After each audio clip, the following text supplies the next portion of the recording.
celebrate the dedication of our country to her.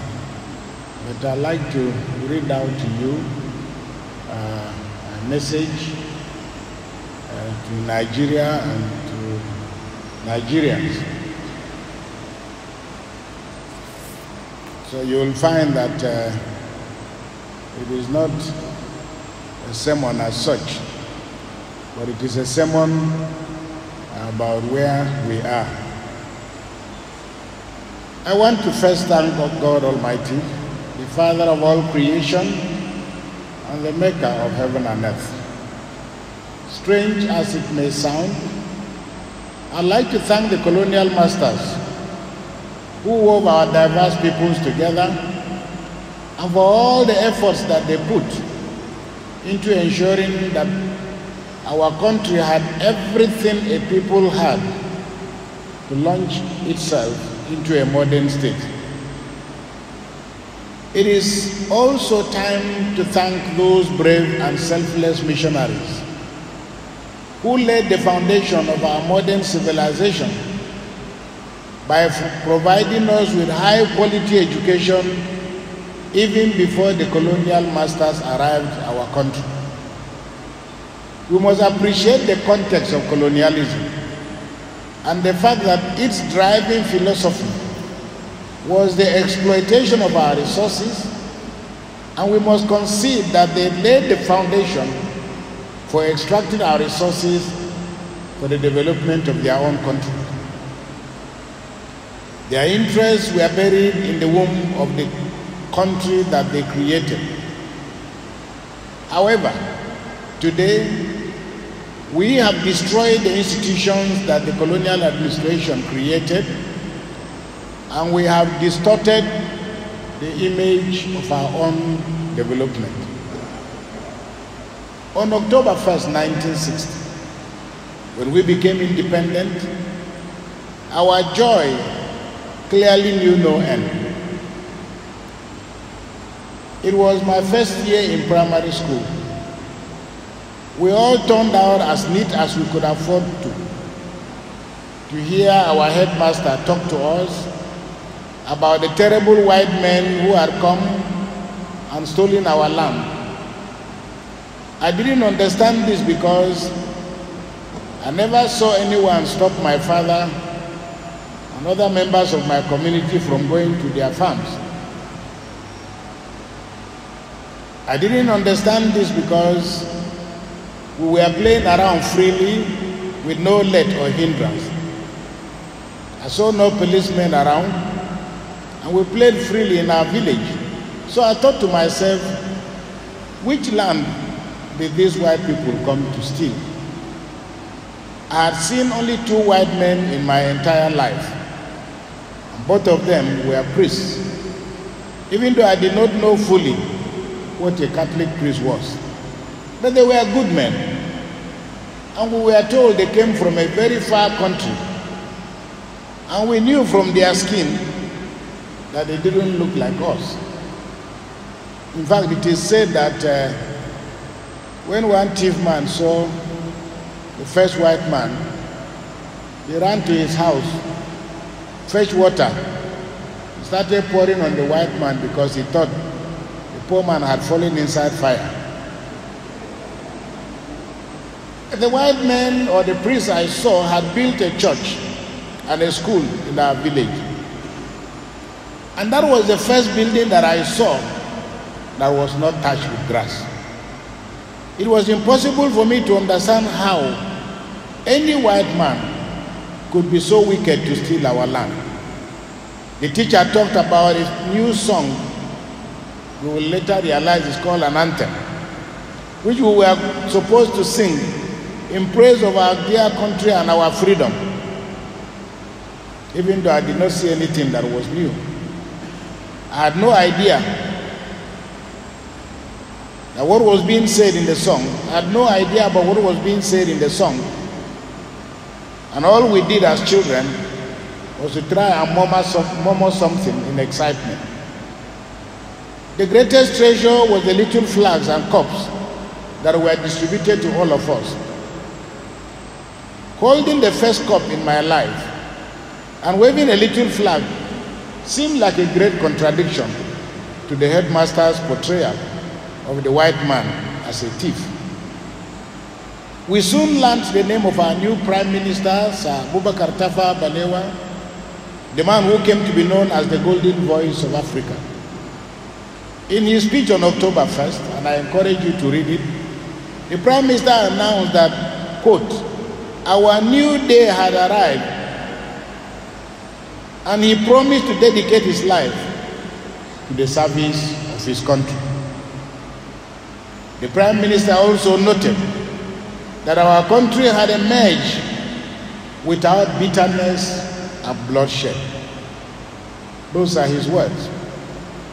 And he also stated, and I quote, that building our nation proceeded in the wisest pace, and that it has been thorough, and Nigeria now stands on what he called well-built foundations. Barely 6 years later, we murdered him. He became a symbol of the blood sacrifice that has now drenched our country and turned it into a sea of blood arising from the civil war, the endless cycles of communal bloodletting, which have now become part and parcel of our governance structure. Successive leaders have not come to terms with how to end the culture of death. Today, our country is littered with the very sharp pieces of broken promises. Yesterday's dreams have become our worst nightmares. As we look back today, watching our country drift in a wide sea of uncertainty, we are compelled to ask with the psalmist, "From where shall come our help?" But the same psalmist tells us, "Our help shall come from the name of the Lord." After 60 years of bloodletting, blood has become embedded in our culture of existence. So where do we find the inspiration to celebrate 60 years of independence? Of course, there is enough blame to go around. We can blame the British, we can blame our politicians, we can blame the military, but none of these changes anything. It is the fate of nations to go through the furnace and crucible of suffering. No nation dropped from heaven. Under the banner of religion, Europe forward what has come to be known as the 30-year war, beginning with a fight between Catholics and Protestants, later stretched on for 30 years, between 1618 and 1648. The world lost millions of men and women in two wars propelled by human greed. The First World War, 1914 to 1918. The Second World War, 1939 to 1945.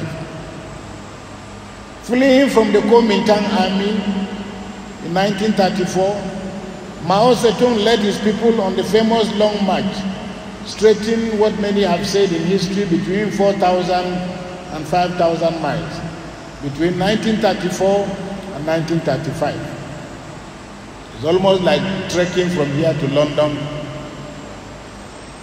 And we remember Mandela's biography titled Long Walk to Freedom is a metaphor for the struggles against white domination.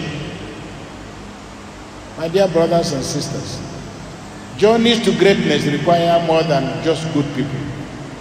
It requires more than just goodwill. It requires more than just hope. The journeys have to be led by men and women with vision, men and women of tested character, prepared to mobilize their people to a vision and a goal that may not be necessarily available or attainable, but encourage them to march towards the attainment of that goal.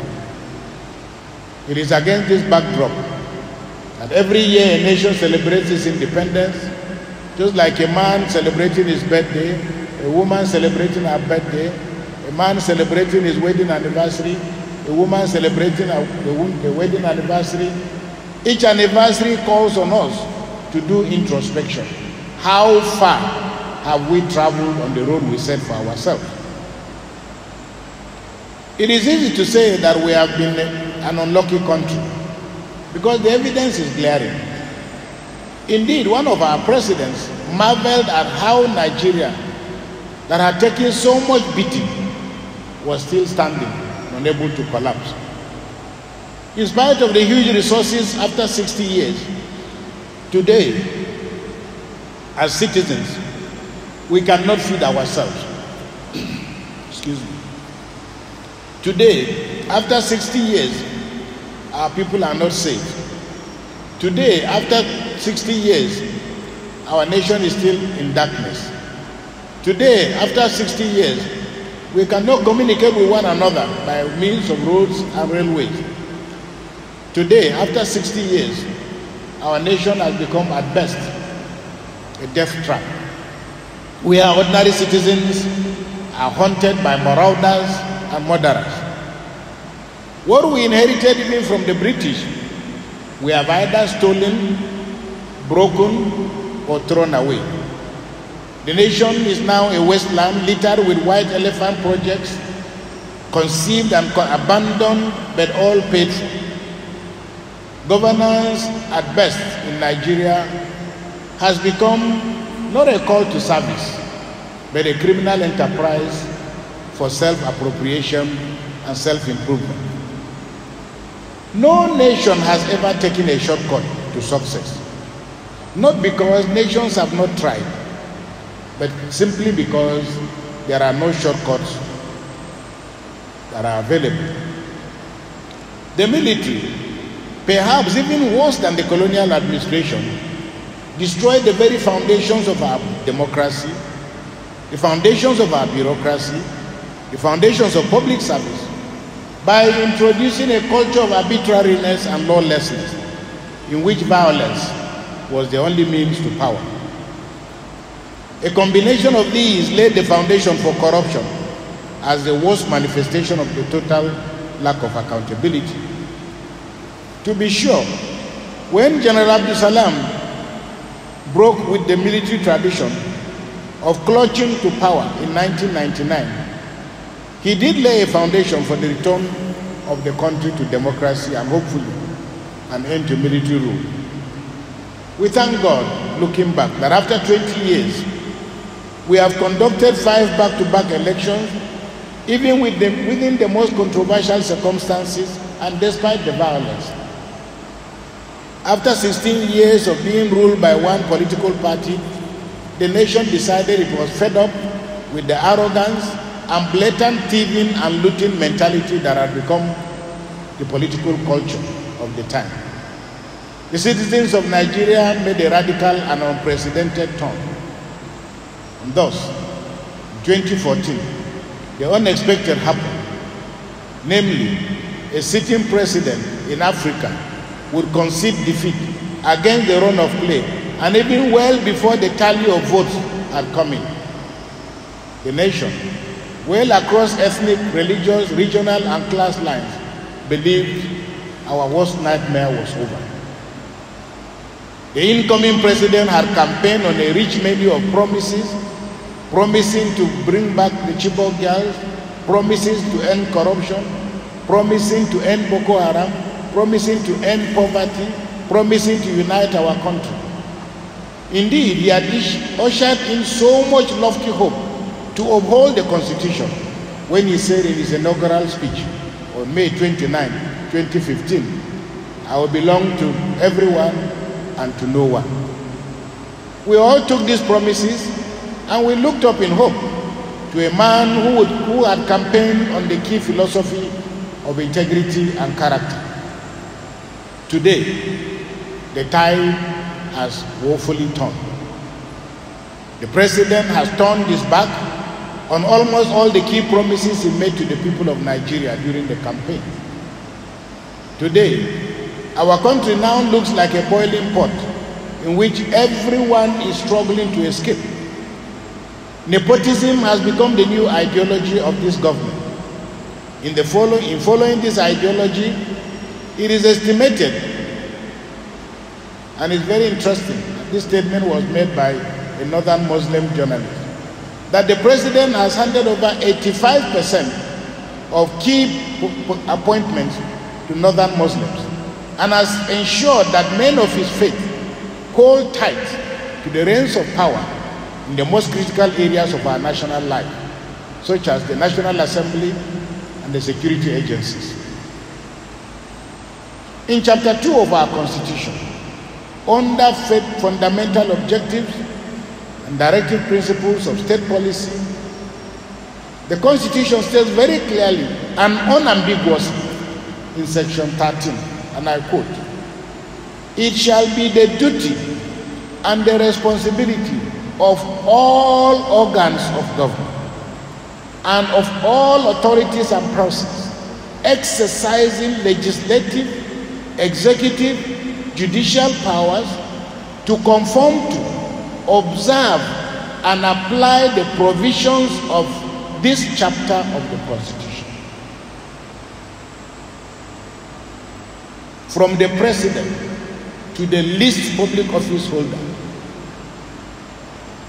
the Constitution, which is the Bible, political Bible, or the secular Bible that holds any country together, the Constitution on which the President, the governors, and public officers swear by, and they swear to uphold the principles.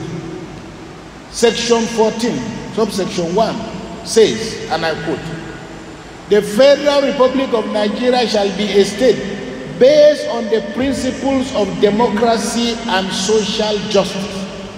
Those are the two critical pillars on which the Federal Republic of Nigeria hangs. So you measure the success of Nigeria by the quality of democracy and social justice. That is what the Constitution says. Article B follows by stating, and I quote, "The security and welfare of the people shall be the primary purpose of government." That means that the President of Nigeria, the governor of every state, the chairman of every local government in this country has their primary responsibility, the obligation to ensure that their people are safe, and that, like a mother and her child, their people don't go to bed hungry. These are the tests by which we can measure the faithfulness, the commitment of the President, the governor, the local government chairman, and all public office holders in Nigeria. Subsection 3 of the Constitution states, and I quote, please listen carefully, "The composition of the government of the Federation or any of its agencies, the composition of the government of the Federation or any of its agencies and the conduct of its affairs shall be carried out in such a manner as to reflect the federal character of Nigeria and the need to promote national unity and also to command loyalty, national loyalty, that is, loyalty to our nation, thereby ensuring that there is no, please listen, there is no predominance of persons from a few states or from a few ethnic or other sectional groups in that government or any of its agencies."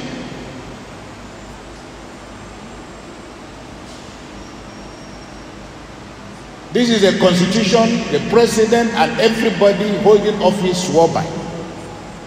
That the composition of government, whether ministers, heads of parastatals, the bureaucracy, every effort must be made to ensure that people from a particular religion, people from a particular ethnic group, people from a particular region, indeed even people of a particular gender, particular complexion, particular height, do not monopolize power. However, by adopting nepotism as a primary ideology, clearly unable to secure our country and people, President Muhammadu Buhari is in flagrant violation of the constitution that he swore to uphold. And the evidence that I have adduced suggests that this is not my thinking. It is what the Constitution of the Federal Republic of Nigeria states. Today, our sense of national unity is severely under threat and test. Our common citizenship has been fractured and diminished. The principles of equity, social justice, democracy, fairness, egalitarianism, on which our Constitution hangs, have been assaulted, violated, and diminished. Nigerian citizens feel collectively violated. There is clearly a conflict in narrative and understanding between the principles and ideologies contained in the Constitution, the manifesto of the APC as a party on which the president campaigned, and the brutal realities in Nigeria today. It would seem that it was in anticipation of this dissonance that the president built such a firewall of protection around himself by partisan selection of security chiefs based on religion, region, or ethnic affiliation. It could be the reason for the adoption of the same principles in the National Assembly as we have it today, where for the first time in the history of our nation, Senate President, the Speaker of the House, and their deputies and majority leaders are all of the same region and the same faith. Perhaps this consciousness would never have arisen. And I'm making the point, therefore, that this is a clear violation of the Constitution, and in other countries, in other clans, these are clear grounds of impeachment, because a president swears to uphold, live by the principles of the Constitution. It remains for the National Assembly to test the limits of that claim against the brutal realities that Nigerians face today. The president has been quite diligent and focused in the pursuit of an agenda that is clearly alien to the aspiration, the hopes, the dreams of our people across religious lines. We have nothing here to talk about Islam as a religion, Christianity as a religion, Nigeria as northerners, southerners, easterners. Right across this country, the length and breadth of this country, every group of people is hot. It's not about religion. It is about the choice made by an individual. The vision that we see does not conform with the aspiration, the founding fathers of our country, the letter and the spirit of our Constitution. Nigeria was nothing like this before now. How long will this lie last before it melts in our faces? We are living a lie, and we all know it. The motto of our dear country is unity and faith, peace and progress. Today, my dear brothers and sisters, where is Nigerian unity? Today, where is Nigeria? Where is our faith in Nigeria? Today, where is the peace in Nigeria? Today, where is the progress in Nigeria? Let us remember, the world stood still and stood shoulder to shoulder with Nigeria, and it expected great things from Nigeria. And if you read the speech of our Prime Minister, both the speech on October 1st and the speech that he delivered when he traveled to the United States, you can see very clearly evidence that Europe and America were determined to accompany Nigeria to greatness. Indeed, on the 5th of December, 1960, Time magazine did what it had never done, namely, it placed our Prime Minister as Man of the Year. No black person had ever been conferred with that honor before. Today, where are we? Finally, at the end of his speech in 60 years ago, our beloved Prime Minister thanked the missionaries and mentioned them specifically for the great work that they had done in Nigeria. We in the Catholic Church, in keeping with that tradition, have remained relentless, and we are still on our duty post, following the legacy of those who have gone before us. We still stand shoulder to shoulder, committed, dedicated to providing education, health services across the board with no consideration of ethnicity or religion. That is a legacy the Catholic Church is proud to uphold. And that is a legacy and a faithfulness that was manifested when, at the setting up of the committee on COVID-19, the entire Bishops' Conference decided to present to the federal government of Nigeria all our 465 health centers and hospitals spread across this country. That spirit of the common pursuit of the common good has been our principle as Catholics. We remain firmly committed to it. And this is why our president appealed to the entire Catholic community around the world, but particularly in Nigeria. And we devoted the last 39 days, ending today, 40 days of committed prayer for the greatness of our country. We know that the God we worship will not abandon us. We as a church remain committed to the greatness of our country. But we must have the courage to point out when collectively it is clear to us this country is not benefiting the majority of its citizens. And today, after 60 years, it is a period to renew our vows. But it is doubtful that majority of Nigerians will respond to the summon of being called upon to renew their commitment to Nigeria. They will ask, which Nigeria? Because this Nigeria has not been fair to its citizens. And this lack of fairness has become more manifest in the last few years. We all face a dilemma. Is our national day just a day for celebration? Or is it a day that we can be called upon to sing God's song in Babylon? How can we sing a song of joy when our daughters, the Chibok girls, are still in captivity? How can we sing a song of joy or a national anthem when our daughter, Leah Sharibu, is still not accounted for? How can we sing a song of joy when the sponsored murderers are still running across our land? How can we sing a song of joy when it is almost evident that this year majority of ordinary farmers will not be able to harvest their crops because they were not able to sow? How can we sing a song of joy amidst this gloom and uncertainty?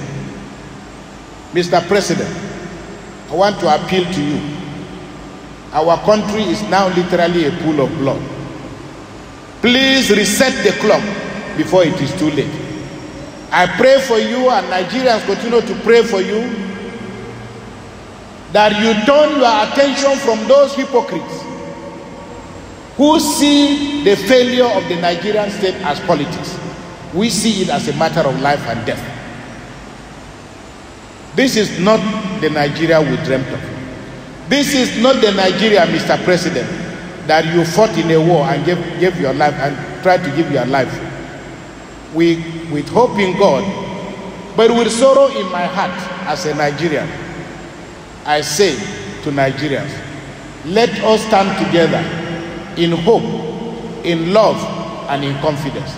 Let us renew our faith, because our salvation, as St. Paul says in Romans chapter 13, verse 11, our salvation is nearer now than when we believe. God bless you, and God bless our country.